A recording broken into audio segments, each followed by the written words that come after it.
Bonjour d'abord et merci de m'inviter. C'est normalement, il y a pas beaucoup de chances de gagner cette levée de l'immunité, mais on se bat pour argumenter, pour dire à nos collègues qu'il s'agit d'une persécution politique. C'est évident que c'est une persécution politique et donc il n'y a pas la raison de lever de l'immunité. On a été élu membre du Parlement européen pour la même raison par laquelle nous sommes persécutés. Et même finalement, si on perd cette levée de l'immunité, on va se battre à la justice belge d'abord et surtout on va terminer à Luxembourg, à la Cour européenne de justice. Et sera là qu'on va décider s'il s'agit ou non d'un cas de persécution politique. En tout cas, on a dit qu'on irait à l'Europe à se défendre parce qu'il y a un cadre légal qui nous permet de défendre nos libertés, nos droits, ce qui n'est pas possible en Espagne, pas du tout possible. Et donc, après 3 ans et 3 mois de répression et d'exil, on est ici au Parlement européen, nous battons pour... En fait, ce n'est pas nos droits personnels. En fait, c'est le droit de plus d'1 million de personnes qui ont voté pour nous. Oui, mais alors, précisément, Carles Puigdemont, vous êtes eurodéputé siégeant depuis 1 an, je le disais. Est-ce que vous vous sentez un peu investi de ce mandat de député européen? Parce que, finalement, vous avez décidé de diriger la liste de votre nouveau parti. D'ailleurs, vous étiez fâché avec l'ancien aux élections catalanes. Donc, on a l'impression qu'il y a vraiment que la Catalogne qui compte pour vous, ou Bruxelles un peu quand même? Mais non, normalement, la Catalogne fait partie de l'Union européenne. Nous sommes en fait 7,5 millions de citoyens européens. Plus de 2,3 millions de citoyens européens ont participé à un référendum et ont été battus et persécutés par la police espagnole. Donc, il s'agit d'un sujet européen aussi. Les droits fondamentaux, les droits à la liberté d'expression, le droit à l'autodétermination, c'est un sujet européen qui concerne pas uniquement pourquoi tout de suite vous présentez Pourquoi tout de suite vous présentez alors comme tête de liste en Catalogne, à peine rentré au Parlement? Oui, je me présente, mais j'ai dit que je ne serai pas le candidat à l'élection du président de la Catalogne. Je vais soutenir mon projet, je vais soutenir notre candidate à l'élection de présidente, Laura Borràs.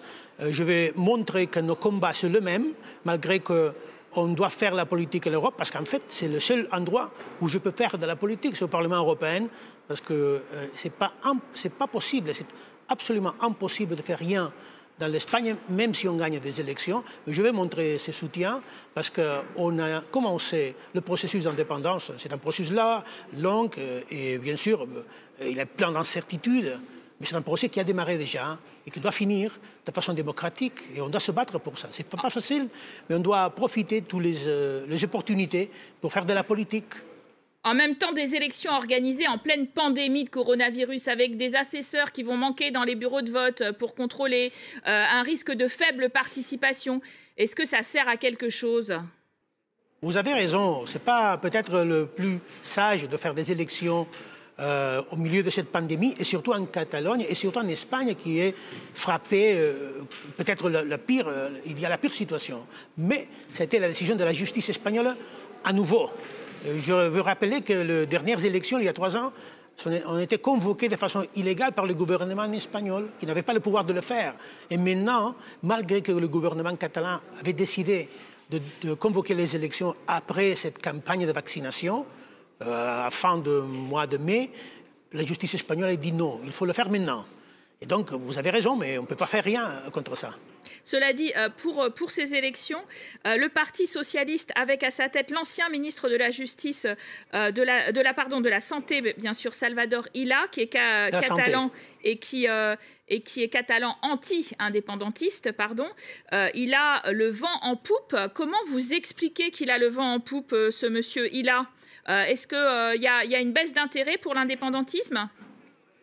Oui, toujours il y a cette idée un peu drôle de croire que le ministre de la Santé en Espagne, qui a géré peut-être de la pire façon la pandémie en Espagne, les chiffres sont là, les données sont là, qui est par ailleurs l'un des éléments du gouvernement espagnol le plus bien valoré pour la population. C'est incroyable, mais c'est comme ça.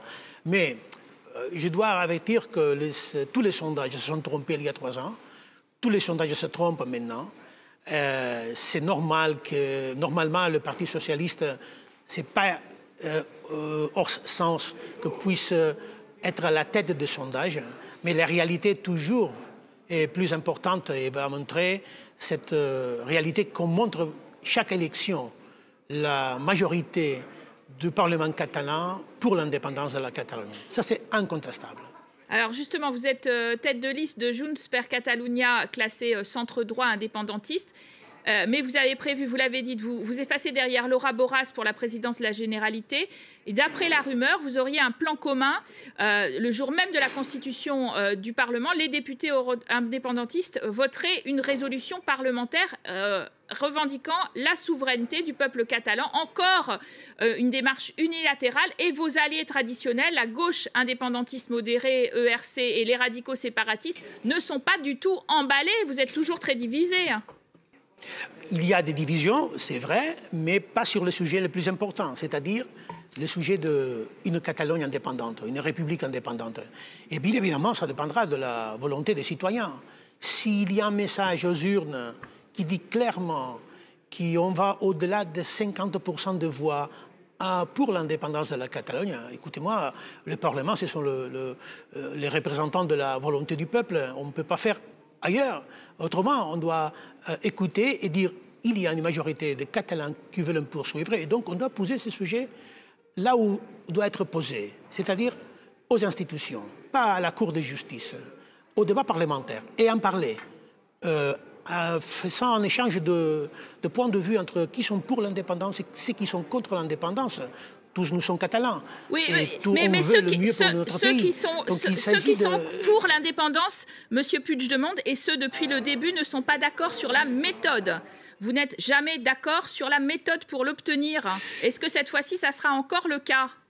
Mon espoir, c'est que si les résultats, j'insiste, si les résultats c'est clair, on aura le devoir d'agir de façon unitaire. Le problème qu'on a eu ces 3 années, c'est que le fait de la répression, c'est réel.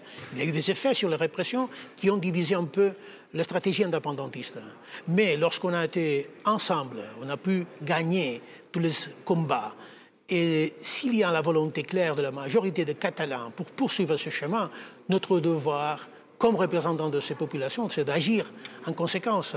Et bien sûr d'en parler, et bien sûr de dire à l'État espagnol, écoutez, malgré votre recette, malgré votre formule, vous avez échoué parce qu'il y a encore une majorité peut-être plus solide que jamais pour l'indépendance. Donc il faut changer et de dire, c'est le moment de faire comme l'ont fait à l'Écosse il y a quelques années, d'organiser un référendum, ou sinon on a le droit de décider notre avenir. Alors précisément, vous parlez de l'Écosse et des conséquences du Brexit, conséquences d'ailleurs du Brexit, sortie de l'Union européenne de la Grande-Bretagne, qui renforce les indépendantistes écossais qui, eux, aiment l'Union européenne. Le SNP veut organiser un référendum sans l'accord de Londres qui est indispensable. Ça ressemble à un scénario que vous avez déjà vécu. Est-ce que vous leur conseillez cet unilatéralisme qui ne vous a pas tellement réussi, si je puis me permettre ? Bon, mais ce n'est pas le même cas parce que je suis convaincu que le Royaume-Uni n'est pas l'Espagne. Que la tradition démocratique du Royaume-Uni, même s'il n'y a pas un accord avec le gouvernement écossais, ils vont respecter, et je n'ai aucun doute sur ça, la volonté démocratique. Ça, c'est la grande différence entre l'État espagnol et la Grande-Bretagne. Parce que l'État espagnol ne veut pas en parler même. Même si on est 65 ou 75% de Catalans pour l'indépendance, il ne veut pas en parler. Ce n'est pas le cas du Royaume-Uni. Et je suis convaincu que l'Écosse va devenir un État indépendant, un État de l'Union européenne. Écoutez, quand ils ont fait le premier référendum, il y a eu cette campagne de la peur disant si vous quittez le Royaume-Uni, vous quitterez l'Union européenne. Et voilà, ils se sont trouvés sans être indépendants et sans être à l'Union européenne. Donc, c'est clair le message. Il faut laisser aux gens décider de façon démocratique. C'est ça la grande différence entre la situation au Royaume-Uni et la situation en Espagne. Alors passons quand même à des affaires plus européennes et qui évidemment inquiètent beaucoup l'ensemble des Européens. Déjà, dans votre pays, 70% de personnes vaccinées, c'est l'objectif de votre Premier ministre, Pedro Sánchez, socialiste, pour déclencher un retour progressif à la normale, accueillir de nouveaux touristes étrangers. Un objectif à atteindre avant la fin de l'été 2021. Est-ce que finalement, la pandémie a été gérée plutôt honorablement en Espagne? Pas du tout.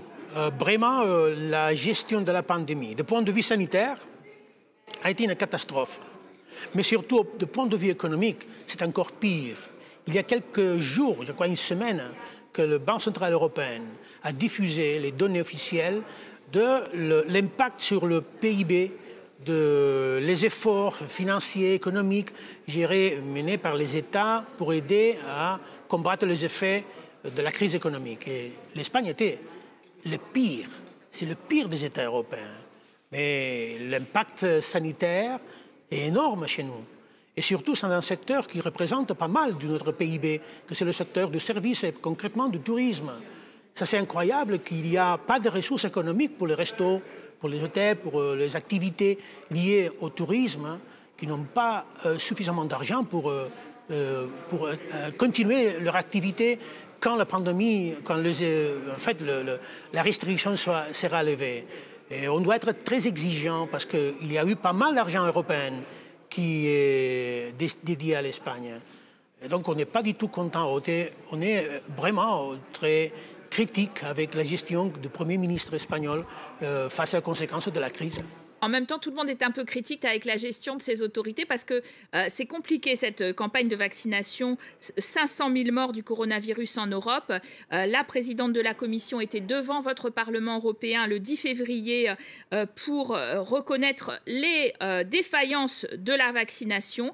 Pourtant, cette commission, à son actif, elle a quand même commandé 2,7 milliards de vaccins et elle est prudente sur l'autorisation de ces vaccins, dit-elle, pour des raisons sanitaires. Elle considère, elle, que ce sont les fabricants qui n'ont pas mis en œuvre tous les moyens de production et qui sont les plus coupables. Qui a raison? Je suis absolument convaincu que la Commission européenne a échoué dans sa volonté, honnête d'ailleurs, de garantir, assurer la vaccination à une grande majorité de la population à court terme. On doit reconnaître ça. Il y a aussi une certaine cacophonie entre l'OMS, la Commission européenne, les producteurs des États, des autres États qui ont impulsé des autres vaccins. Il y a une cacophonie qui n'aide pas du tout à une clarification de qu'est-ce qu'on doit faire. Il y a un message confus qui provoque des confusions sur qui est en fait les victimes de ça, qui sont les citoyens. Malheureusement, l'Union européenne a perdu une opportunité de lidérer au niveau mondial cette campagne de vaccination, mais je suis d'ailleurs reconnaissant de reconnaître que Mme von der Leyen a reconnu un peu cet échec, cette faute. Vous avez appelé aussi le chef de la diplomatie européenne, l'Espagnol Josep Borrell, à la démission. Mais c'est un vieil ennemi politique, rappelons-le, lui-même est catalan anti-indépendantiste. Est-ce que ça ne pèse pas plus dans votre jugement que sa visite malencontreuse à Moscou? Non, en fait, on a averti depuis le début de notre intervention, la première intervention, que c'était le double standard européen qui menace la crédibilité européenne. N'importe s'il s'agit de M. Borrell, qui évidemment est un indépendantiste, il a dit il y a 3 ans qu'il fallait désinfecter Catalogne. Mais n'importe, c'est le problème de l'Union européenne que ne peut pas recommander des recettes aux autres qui ne s'appliquent à eux-mêmes. Écoutez, il y a quelques jours, l'ONG Frimouze, qui en fait essaye de contrôler, de dénoncer la persécution des artistes, qui vient de dire que c'est l'Espagne, le pire pays du monde, qui a le plus haut nombre d'artistes qui sont persécutés ou incarcérés. C'est donc l'Union européenne. Donc ce n'est pas un problème de Josep Borrell allà à Moscou. C'est un problème que l'Union européenne. Quand il y a des viols clairs de droits fondamentaux dans l'Union européenne, se taire Et que, d'ailleurs, qu'on va dans d'autres pays où il faut exiger le respect des droits de l'homme, bien entendu, mais il faut le faire avec une voix solide, forte, que malheureusement l'Union européenne ne peut pas garantir à cause justement des dossiers espagnols. Merci à vous d'avoir été notre invité aujourd'hui, Carles Puigdemont. Merci à vous de nous avoir suivis. Vous restez en notre compagnie pour une seconde partie débat avec Public Sénat. À tout de suite.